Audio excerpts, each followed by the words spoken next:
Selamat pagi Bapak Ibu Saudara yang dikasihi Tuhan. Mari pada pagi hari ini kita bersama-sama menyembah Tuhan sejenak.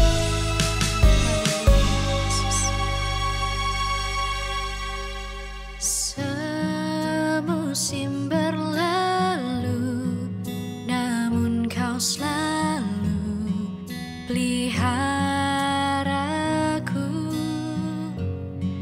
Kasih dan setia-Mu tak pernah layu di hidupku.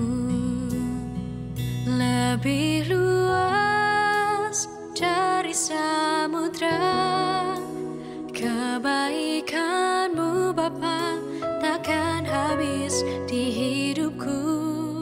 Lebih tinggi dari cakrawala, tak terbatas kasih-Mu.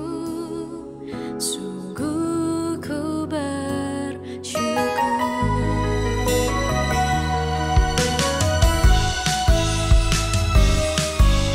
Semusim berlalu, namun Kau selalu peliharaku.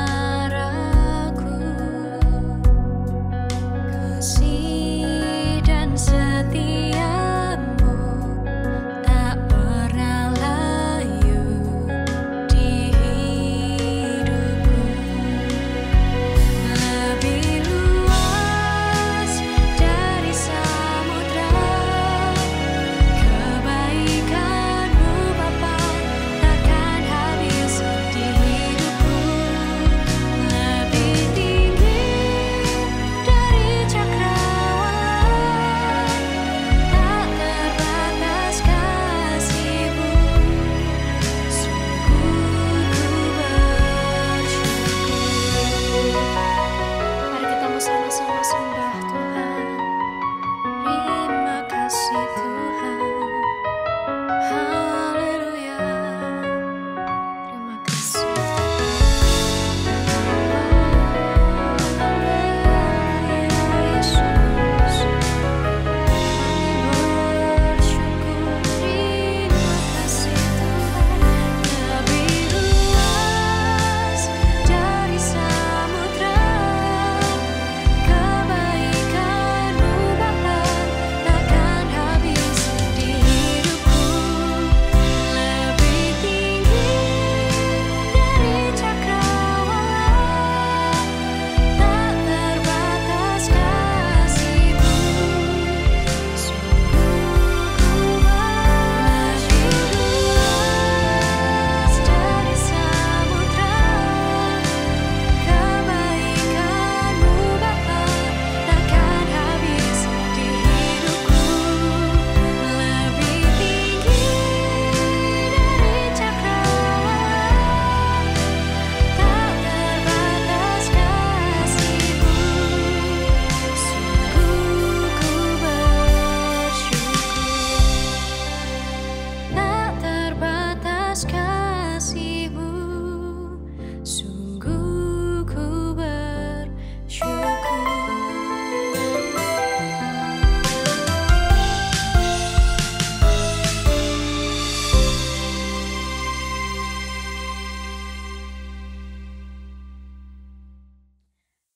Selamat pagi Bapak Ibu yang dikasihi Tuhan. Judul renungan firman Tuhan pada pagi hari ini adalah Mari Tenggelam Bersama. Nabi Yehezkiel di dalam kitab Yehezkiel mendapat penglihatan tentang sungai yang mengalir dari bait suci. Penglihatan ini melambangkan tingkatan aliran Roh Kudus di dalam hidup orang percaya. Mari kita lihat bersama-sama di dalam Yehezkiel 47 ayat yang ketiga sampai yang kelima. Saya bacakan untuk Bapak Ibu sekalian.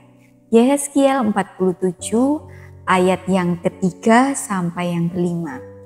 Sedang orang itu pergi ke arah timur dan memegang tali pengukur di tangannya, ia mengukur 1000 hasta dan menyuruh aku masuk dalam air itu, maka dalamnya sampai di pergelangan kaki. Ia mengukur 1000 hasta lagi dan menyuruh aku masuk sekali lagi dalam air itu. Sekarang sudah sampai di lutut. Kemudian ia mengukur 1000 hasta lagi dan menyuruh aku ketiga kalinya masuk ke dalam air itu. Sekarang sudah sampai di pinggang. Sekali lagi ia mengukur 1000 hasta lagi. Sekarang air itu sudah menjadi sungai, di mana aku tidak dapat berjalan lagi. Sebab air itu sudah meninggi sehingga orang dapat berenang. Suatu sungai yang tidak dapat diseberangi lagi. Puji nama Tuhan. Inilah gambaran dari step-step perjalanan kekristenan kita. Yang pertama, air sampai di pergelangan kaki. Ini menunjukkan bahwa kita baru saja mulai berjalan bersama Yesus. Kita baru menerima Yesus. Tetapi kalau kita bayangkan saat air masih ada di pergelangan kaki kita masih bisa berjalan dengan kehendak kita sendiri tanpa ada pengaruh dari air itu. Yang kedua, air sampai ke lutut. Ini adalah gambaran yang lebih dalam lagi, menggambarkan bahwa orang Kristen telah memasuki kehidupan doanya. Di tahap ini, orang Kristen mulai sadar, sebagai orang Kristen kita tidak hanya sampai percaya, berdiri dan berjalan bersama Yesus saja, tetapi kita sadar bahwa kita butuh untuk berdoa. Saat air sudah mencapai ke lutut kita, pasti kita melangkah dengan semakin berat Bapak Ibu sekalian. Jadi kita sudah tidak lagi berjalan dengan kehendak sendiri, tetapi air itu, tekanan air itu, arus air itu sudah mulai ambil bagian di dalam hidup kita. Artinya Roh Kudus sudah mulai ambil bagian lebih besar lagi di dalam hidup kita. Yang ketiga, ketika air ini sampai ke pinggang. Ini adalah gambaran yang lebih dalam lagi, yaitu saat kita sudah mau melayani Tuhan. Kita orang Kristen terjun lebih dalam lagi untuk melayani Tuhan. Kekuatan rohani kita semakin bertambah. Dan saat air ini sudah mencapai ke pinggang, kita akan semakin sulit untuk bergerak bebas. 50% dari tubuh kita sudah dipengaruhi oleh tekanan air ini, oleh arus air ini. Jadi Roh Kudus sudah menguasai sebagian dari diri kita, tetapi masih belum sepenuhnya. Yang keempat, ketika air itu sudah meninggi, tidak dapat berjalan lagi dikatakan ya. Jadi kita ditenggelamkan oleh air itu seluruhnya. Kita harus berenang untuk mengikuti arus itu dikatakan di dalam Yehezkiel 47. Inilah tingkatan di mana orang Kristen sudah dipenuhi oleh Roh Kudus. Roh Kudus sudah berkuasa sepenuhnya di dalam hidup kita. Kita tidak dapat lagi bergerak bebas sesuai dengan kehendak hati kita sendiri, tetapi kita mengikuti arus aliran air itu. Artinya Roh Kudus sudah berkuasa sepenuhnya di dalam diri kita. Level terakhir inilah adalah level yang harus kita kejar bersama-sama Bapak Ibu sekalian. Penuh dengan Roh Kudus. Kita hidup dikendalikan sepenuhnya oleh Roh Kudus. Saat kita menerima Yesus, maka kita percaya Yesus dan Roh Kudus itu pun ada di dalam diri kita. Kita menerima Roh Kudus Bapak Ibu sekalian pada saat kita percaya kepada Yesus. Seperti gambaran di Yehezkiel 47 tadi. Saat itu airnya tingginya bisa saja mencapai pergelangan kaki terlebih dahulu. Kemudian kita bertumbuh, kita berkembang lagi, air itu mencapai ke lutut. Kemudian kita bertumbuh lagi dan air itu mencapai ke pinggang. Tetapi masih belum penuh menguasai kita. Roh Kudus ada di dalam kita, tapi kita masih belum mengizinkan Roh Kudus itu untuk menguasai hidup kita sepenuhnya. Daging kita masih berkuasa Bapak Ibu sekalian. Entah itu daging kita berkuasa 90%, 70% ataupun 50%, tetapi daging kita masih berkuasa. Kita masih bisa, kita masih mau berjalan dengan kehendak sendiri pada saat itu. Jadi mengapa kita harus penuh dengan Roh Kudus? Bahkan setiap hari kita harus penuh dengan Roh Kudus. Karena Yesus berkata, kita harus menjadi garam dan terang dunia. Kita harus bisa memberi rasa dan memberi dampak bagi orang-orang di sekitar kita. Garam itu selain memberi rasa, juga memberi efek haus Bapak Ibu sekalian. Jadi orang-orang di sekitar kita harusnya semakin haus untuk mengenal Yesus, semakin haus terhadap firman, dan semakin haus terhadap Roh Kudus karena ada kita di sana. Tapi Yesus mengatakan, jika garam itu menjadi tawar, maka ia tidak berguna lagi. Jadi seharusnya kita memberi dampak bagi orang-orang di sekeliling kita. Di dalam Yehezkiel 47 ayat yang 9-12 dikatakan demikian. Sehingga kemana saja sungai itu mengalir, segala makhluk hidup yang berkeriapan di sana akan hidup. Ikan-ikan akan menjadi sangat banyak, sebab kemana saja air itu sampai, air laut di situ menjadi tawar, dan kemana saja sungai itu mengalir, semuanya di sana hidup.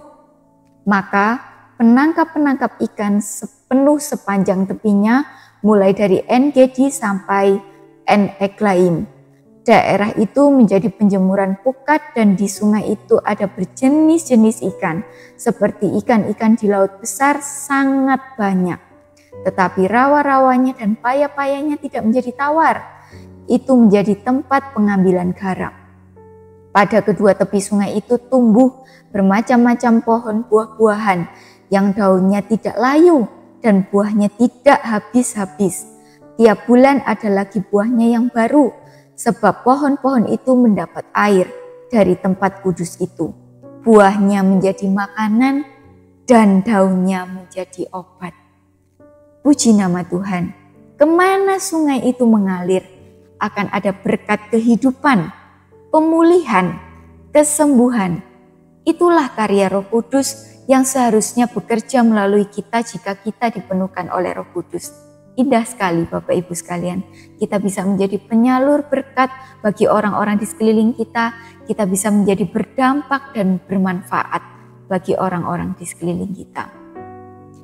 Pada hari raya Pondok Daun pun Yesus pernah berkata di dalam Yohanes 7 ayat 38, barang siapa percaya kepadaku, seperti yang dikatakan oleh kitab suci, dari dalam hatinya akan mengalir aliran-aliran air hidup. Mengalir aliran-aliran air hidup. Artinya aliran-aliran air itu membual-bual Bapak Ibu sekalian sampai tumpah-tumpah, sampai bisa dinikmati oleh orang lain. Inilah yang diinginkan oleh Yesus dalam hidup orang percaya untuk kita. Kita penuh dengan Roh Kudus sehingga tidak hanya sampai diri kita sendiri yang menikmati berkat-berkat dari Roh Kudus itu, yang dipuaskan oleh kehadiran Roh Kudus itu, tetapi kita membual-bual juga memuaskan orang-orang lain. Orang-orang di sekeliling kita juga bisa menikmati. Kita juga bisa menjadi berkat Bapak Ibu sekalian.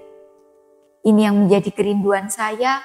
Saya rindu hidup saya dan hidup kami semua hamba-hamba Tuhan ini, pelayan-pelayan Tuhan ini dipenuhi oleh Roh Kudus setiap hari dan dapat menjadi berkat bagi banyak orang, khususnya bagi seluruh sidang jemaat GPD Ision Altar yang kami kasihi.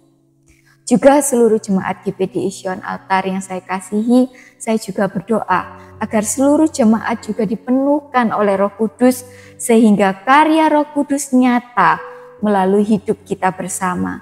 Kita bisa menjadi berdampak, menjadi berbuah, dan nama Tuhan dipermuliakan melalui hidup kita bersama. Puji nama Tuhan, mari kita akhiri renungan pagi ini dengan doa. Bapa di dalam surga, sungguh kami bersyukur Tuhan atas renungan pada pagi hari ini Tuhan yang sudah datang kepada kami Tuhan. Tuhan, Engkau tahu Tuhan kerinduan kami Tuhan, supaya kami bisa berdampak dan menjadi berkat bagi banyak orang. Oleh karena itu Tuhan, penuhkan Tuhan kami dengan Roh Kudus-Mu setiap hari Tuhan. Karena kami percaya Tuhan, Engkau pun juga rindu memenuhkan kami dengan Roh Kudus-Mu. Kami siap Tuhan untuk menerima Roh Kudus-Mu Tuhan, untuk dipenuhkan oleh Roh Kudus-Mu Tuhan. Terima kasih Tuhan, terima kasih. Hanya di dalam nama Tuhan Yesus Kristus kami sudah berdoa dan mengucap syukur. Haleluya. Amin.